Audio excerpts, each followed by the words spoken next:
G'day team, Josh here. Hope you're having an amazing day. Today I want to talk to you about a very interesting concept, comfort seekers versus high performers in your team. So fresh off an amazing training call with a great bunch of people, really great conversations today.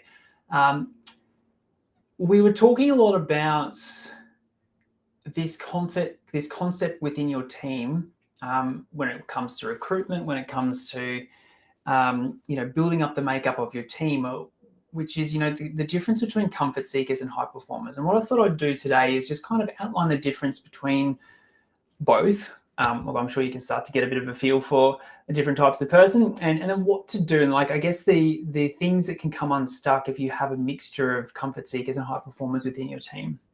So when you look at, and so I've got a really interesting question actually around whether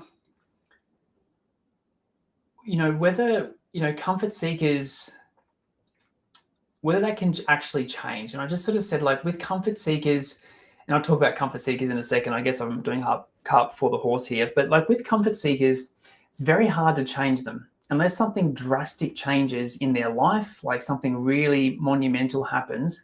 It's kind of like once a comfort seeker, always a comfort seeker. And so if we're trying to set out to kind of change comfort seekers within our team, we're kind of pushing a rock up the hill. So comfort seekers are individuals, and I'm sure as I'm explaining this, you'll start to kind of see and probably think about a few people that are like this. Comfort seekers are really they turn up to work, they're a 9 to 5 kind of person or a 9 to 4. They're not really interested in going above and beyond. They aren't interested in pushing themselves or going the hard yards. They, as soon as the boss or the team leader leaves, they're like, cool, the boss or the leader's gone. How can I muck up? Who can I kind of go and annoy and distract? And so as soon as the team leader or the boss or the business owner leaves the office, they're off talking to people at their desk and having a good old yarn. They go out for a coffee and they're just generally distracting other people. And as soon as the boss or the team leader comes back in, they're back at their desk kind of pretending to work. They're always looking for ways to kind of cut corners and do things the easy way. They're just not really interested in self-development, evolution, pushing themselves, or doing things that are hard, hence the term comfort seeker. They are always looking for the easy path. They are always searching for comfort. That's a comfort seeker. Then you've got a high performer. A high performer, by definition and by nature, is someone that wants to push themselves. They want to go above and beyond. They want to be a better person. They want to learn new skills. If you look at it from a psychology point of view, comfort seekers are a fixed mindset. High performers are a growth mindset. So high performers are always looking for ways to do things better, faster, more efficient, looking to push themselves. When the boss or the team leader leaves the office, the business owner leaves the office, they're like, cool, I've got this, boss. I'll look after the team. I'll manage stuff. I'll answer the phones, whatever you need. I'm here to do the very, very best that I can. So they turn up every single day wired and charged with this viewpoint that I want to be better than I was yesterday. So they're autonomous, they're self-starters, they're always looking for new ways to do things. You can implicitly trust them to perform even when you're not there. So comfort seekers need to be dragged along and pushed every step of the way to do things differently or to do new things. High performers are they're self-starters, they're autonomous, they're self-motivated. You don't need to remind them to do something, they're there. And so as I'm talking, I'm sure people on your team, or you have worked with people in the past that are both comfort seekers and high performers. What happens is, and so the conversation today, we went right into recruitment. We went right into how do you make sure that you're giving yourself the best chance to bring high performers into your team. Any day of the week, you want a team of high performers. And this is not the scenario where you want a nice mixture of comfort seekers and high performers. No. You want high performers in every role in your business, every single role. Doesn't matter whether it's admin, junior designer, senior designer, team leader. You want someone that is autonomous, self-starter, motivated to perform, keen to push things above and beyond the limits, does things when you're not there, does things without being asked, etc., etc., etc. So you want a team of high performers. And the problem comes about when you have a mixture of comfort seekers and high performers in your business. What starts to happen is, and so the comfort seekers like mucking around, doing the bare minimum, not going above and beyond. High performers want to be challenged. And so when they look across and see comfort seeker A over here, leaving at 4:30 every day, coming in at 9:30, and their behavior's never been checked or questioned or called into account, the high performer's like, why am I here? Like, that person over there, pretty sure they get paid the same as me. This sucks. Like, this work environment, they're not going to call that person out. That person's just going to keep turning up every day, collecting a cushy paycheck, doing 4 hours of work, putting 8 hours on their timesheet. This sucks. I'm out.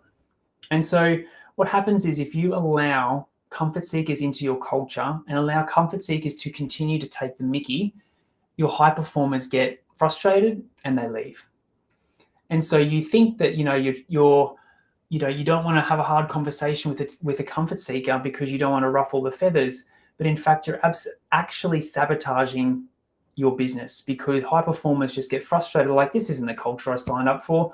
Like, I want to be part of a high performing team. I want people around me to be pushing each other and challenging each other and going above and beyond. Like, this isn't what I signed up for. I'm going to go somewhere else where I'm more valued.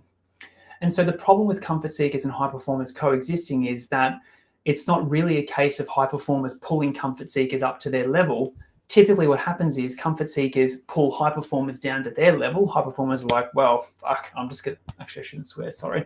I'm just going to do the bare minimum because that's what that person's doing. And yeah, so productivity of your team goes down. Or like I said, they're like, this ain't for me. This is not what I signed up for. I'm shooting for the stars when it comes to my career. I'm going to go find somewhere else that can actually, give me the challenges that I want. So you want to weed out comfort seekers as quickly as possible within your business. And, the question came today, how do I do that? And so you actually want to create an environment, a high performance environment, where the comfort seekers feel so uncomfortable or challenged or outside of their comfort zone that they self-select out. So you want to create a high performance environment where there's high expectations, everyone collaborates, everyone's doing great work, everyone's challenging each other, everyone's pushing each other. And you want to create that culture. That's the norm, a high performance culture. A high performance culture is not, we work 80 hours and we work ourselves to the bone. No, that's not a high performance culture. Still a massive advocate for work-life balance and all that sort of stuff. But when you're there to work, you are there to work. When you're here, we challenge each other, we get stuff done, we're moving, we're getting those things done, we're all those sorts of things. To weed out comfort seekers, you have to change the internal culture in your business. Change it to one of a high performance culture that attracts that tribe of individual, that caliber of high performer who's like, yes, this is where I want to be. I can see my career progression here. I can see that if I stay, I'm going to go from here to here to here, because I can see all these other people above me within this business who have the skill sets and attributes and traits and status that I want. So I'm here for the long haul. And so you create a culture of high performance, and comfort seekers are like, I'm just here for the cushy paycheck and doing 4 hours and billing and putting 8 on my timesheet. I'm out. So in order to get rid of comfort seekers, 2 ways: recruit properly in the first instance, and that's probably training for another day in terms of how you actually run the recruitment process so that you don't have comfort seekers coming into your business. But it's setting that expectation of high performance so that comfort seekers come in and are like, oh, this is not for me. I want a cushy role. I'm out. And so you want them to self-select out. So if you don't address it, if you don't create your culture of high performance, or you don't have hard conversations with your comfort seekers about stepping up, side note, they probably won't change. You want them to self-select out. Otherwise, your high performers are going to get frustrated and either come down to the level of the comfort seeker or exit the business. So you 100% want a team of high performers. And we can absolutely talk about how you build a process into your business for recruiting high performers into it. But you want to make sure that the first sniff of a comfort seeker in your business, you are on that. You are actioning it, having conversations with them, resetting and rebasing expectations with them, creating that culture of high performance so they actually self-select out or remove themselves from your business. Because the alternative is not worth it. The alternative of, your whole team coming down to the level of comfort seeker is just not worth it. Productivity goes down, profit goes down, client satisfaction goes down, and interestingly, team satisfaction goes down too, because everyone's just like, I'm just here for a paycheck, whatever. I don't really care about my job. And you don't want that. You want a high-performing team.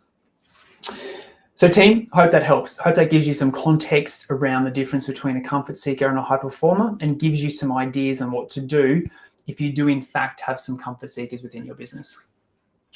So if you'd like to keep doing this journey on your own in terms of building your business on your own, we have a ton of free resources for you to keep doing that.